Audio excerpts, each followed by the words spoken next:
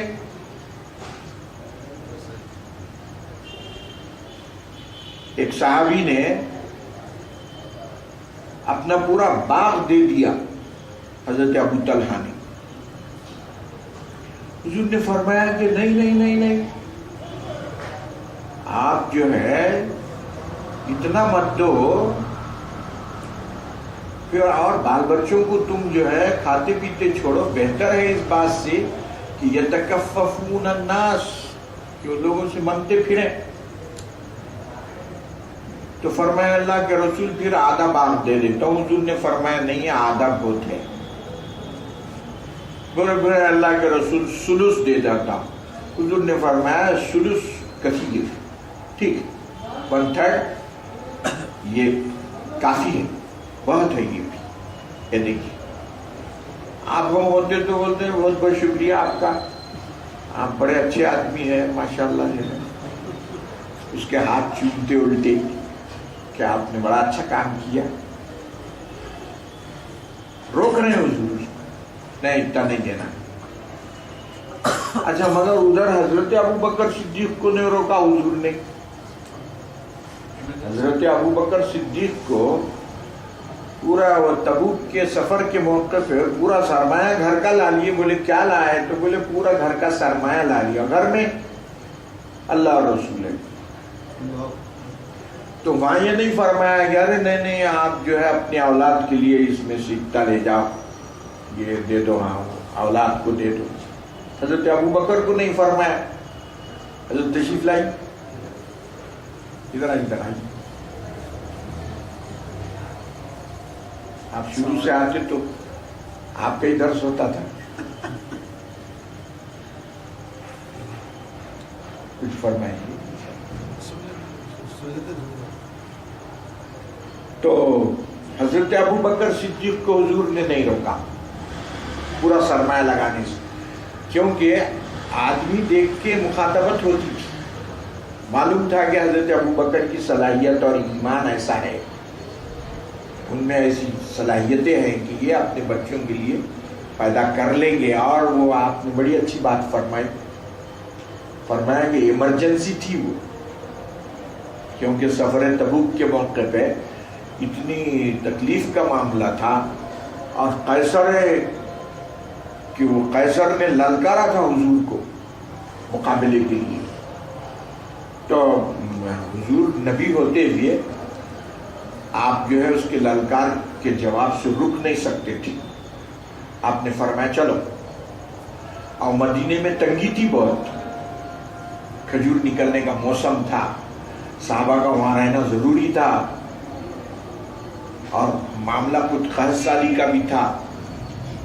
تو یہ تنگی کے حالات میں حضور نے چندے کی اپیل فرمائی. تو شاید اس وجہ سے بھی، مگر آدمی کے لحاظ سے حضور مخاطبت فرماتے تھے. ایک صحابی تشریف لائے، انہوں نے کہا اللہ کے رسول میں بہت مفلس ہوں. تو حضور نے فرمایا شادی کرو. گئے اور شادی کی انہوں نے. فرمایا اللہ کے رسول افلاس میں اضافہ ہو گیا ہے، اور ایک شادی کرو. 2 پھر آیا تو انہوں نے وہی شکایت کی کہ میرے افلاس میں مزید اضافہ ہو گیا ہے. فرمایا اور شادی کرو. تیسری شادی پہ ان کو خیر و برکت نصیب ہو. اور پھر جب آئے تو بولے میں فقیر تھا، اللہ نے مالدار بنایا. میں پریشان حال تھا، اللہ نے میرے مسائل حل فرما دیے. تو اب یہ حکم ہم ہر ایک کو نہیں دیں گے.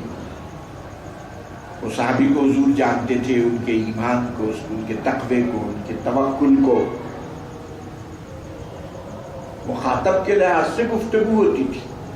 اب ہر ایک کو، اب آپ کسی کو نہیں بولیں گے، ہم کوئی نوجوان اگر آ گیا میں پریشان ہوں تو شادی کرو نہیں بولیں گے. اس کو تو یہی بولیں گے کہ پالنے کی طاقت ہے، عورت کو پالنے کی طاقت ہے تو شادی کرو بولیں گے. حدیث میں بھی ہے من استطاع منکم الباءۃ فلیتزوج، کہ جس میں عورت کو پالنے کی طاقت ہے وہ شادی کرے. تو حضور کا معاملہ ایسا تھا کہ حضور آدمی کے حالات دیکھ کے اس کو مخاطب. ایک صحابی تشریف لائے, انہوں نے کہا اللہ کے رسول مختصر بات بولیے, کوئی لمبی بات پر عمل کرنا میرے سے نہیں ہوتا.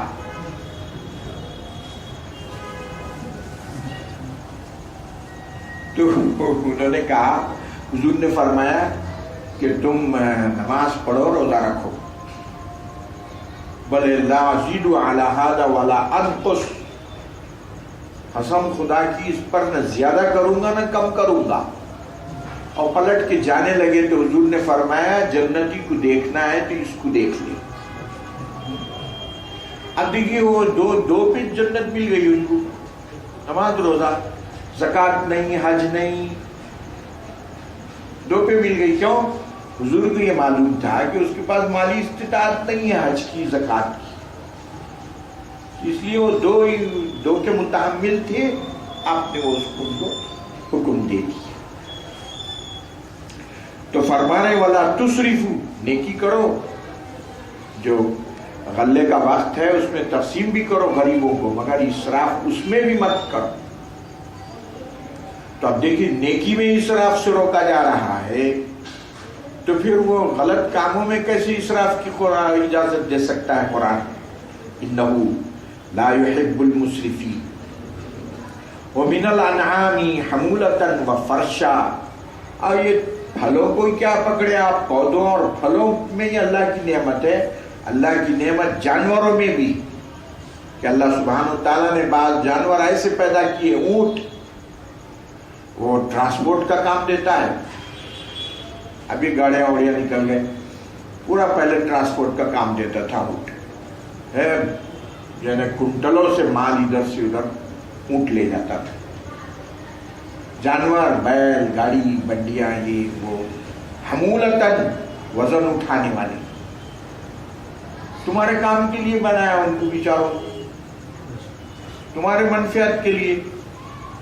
وہ فرشا, اور بہت سارے جانور ایسے ہیں وہ بیچارے نیچے سو جاتے, آپ ذبح کرتے اس کو, کھاؤ. بکرے کو کھا رہے ہیں, گائے کو کھا رہے ہیں, بھینس کو کھا رہے ہیں, مرغی کو کھا رہے ہیں, کھا رہے ہیں آپ سب, تم کو ہی دیا جا رہا ہے. نعمتیں اتنی تم کو ہم دے رہے ہیں, اور الٹا تم جو ہے وہ بتوں کو میرے برابر قرار دے رہے ہو, اور نعمتیں میں دے رہا ہوں. بھلا یہ انصاف کی بات ہے؟ کلوا مما رزقکم اللہ, اللہ نے جو دیا ہے تم کو یہ سب کھاؤ, کھانے سے منع نہیں کیا جا رہا آپ کو. ولا تتبعوا خطوات الشیطان, لیکن شیطان کے قدموں کی طرف مت جاؤ, اس کے نقش قدم پر مت چلو. انہ لکم عدو مبین, کیونکہ وہ تمہارا کھلا کھلا صاف صاف دشمن ہے. کیوں صاف صاف؟ وہی بول دیا تھا اس نے کہ یہ آدم جس کی وجہ سے مجھے آج یہ روز بد دیکھنا پڑا, مولا میں لاقعدن لہم صراطک المستقیم, سیدھے راستے میں بیٹھ جاؤں گا اور اس سیدھے راستے میں کسی کو چلنے نہیں دوں گا. کھلی بات بول دیا تھا اس نے. اور پھر اللہ سبحانہ وتعالیٰ نے فرمایا کہ ٹھیک ہے جاؤ, لَأَمْلَأَنَّ جَهَنَّمَ مِنْكُمْ أَجْمَعِينَ وَمَنِ اتَّبَعَكَ, ایسے بھی الفاظ ہیں کہ تو اور تیرے فالوورز کو کے ذریعے سے جہنم بھر دی جائے, جاؤ. تو جب اتنا کھلا اعلان اس نے چیلنج کر دیا تھا تو پھر تم اس کی اتباع کیسی کرتے؟ لہذا بچو اس, وَلَا تَتَّبِعُوا إِنَّهُ لَكُمْ عَدُوٌّ مُبِينٌ, وہ تمہارا صاف صاف اور کھلا دشمن. صلی اللہ تعالی علی خیر خلق محمد وعلی آلہ واصحابہ اجمعین.